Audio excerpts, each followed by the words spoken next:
Hey everyone, so far we have looked at all of the 1, 2 and 3 cost creature cards from the core set. Today we are going to check out the 4 cost creatures. First up, we have Artonian Mage. She has a decent stat line with an interesting effect. She reduces the cost of action cards in your hand while she is in play. This could be very useful if you are trying to pull off a combo but need to reduce the cost of an action card to pull it off. It's a great ability to help control the board and gain a small advantage. If you are running lots of action cards, I would definitely consider running Artonian Mage. If you have a heavily creature focused deck, this may not be the best card to include.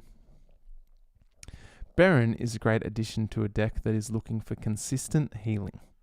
2 health restored to your hero each turn is pretty decent, and with a 2/5 stat line, it's not easy to remove Baron from the board. So in most games you could expect to see the benefit of Baron's ability trigger more than once.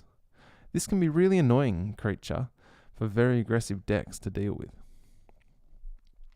Our next card, Firewolf, is a 4/4 beast, which is already a fairly decent stat line.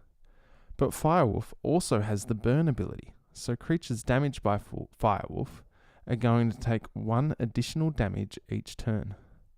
This is great, as it can be really helpful when you need to destroy an enemy creature, but don't quite have enough attack to do so. You can simply attack into the creature and let the burn damage slowly eat away at the creature until it gets destroyed. Next up we have Greedy Goblin, and this card is exactly as the name suggests. Greedy Goblin is particularly fond of drawing cards. Greedy Goblin draws 2 cards when he enters the battlefield, which is really good. The downside is that the card has very poor stats for a 4-cost creature. Mydinla is an interesting creature.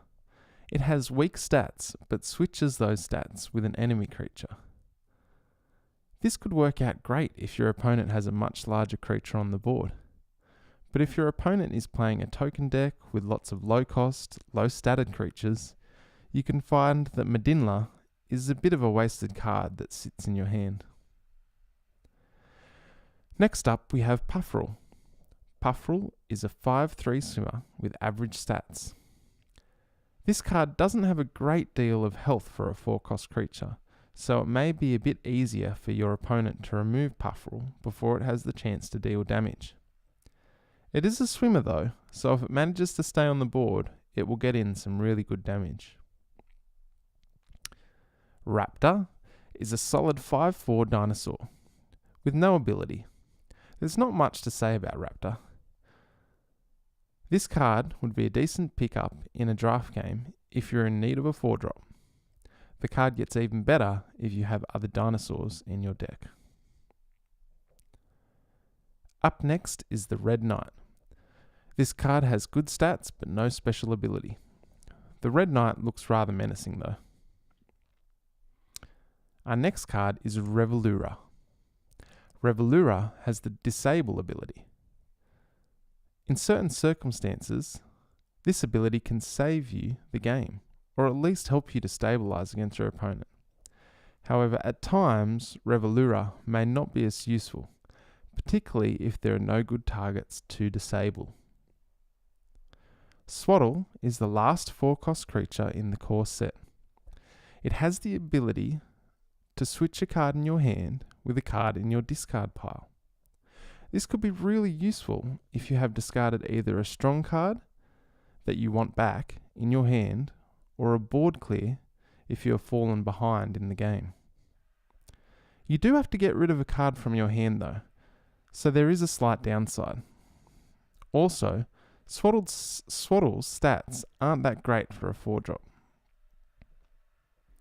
I hope you enjoyed this overview of the 4-cost creatures in the core set. What did you think of the cards? Leave your comments below. If you're enjoying this content and are interested in following the progress of Able, it would be totally super if you could like this video, subscribe and trigger those bells. I also have a website dedicated to the Able card game, so make sure you check that out too. I currently don't have an Instagram account, but if you would like to see that as well, do let me know. The website address is ablecardgame.com. Thanks for watching. See you next time.